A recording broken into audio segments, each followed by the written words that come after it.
Þegar við margföldum saman almenn brot, þá þurfum við að passa við margföldum saman sérstaklega nefnarana og síðan teljarana. Ég skal sýna ykkur dæmi. 2/3 sinnum 3/4 gefur mér að, ef ég skrifa þetta upp aftur, þá ger ég 2 sinnum 3 og 3 sinnum 4, sem gefur mér 6/12. En ég get stytt þetta með 6, fæ þá hálfan.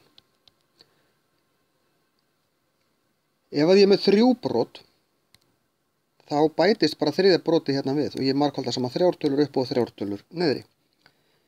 Ef ég er með óeiginleg brot, eða blandna tölu, 1 og 2 5 sinnum 2 og 1/3, þá verði ég að breyta þessu í óeiginlegt brot.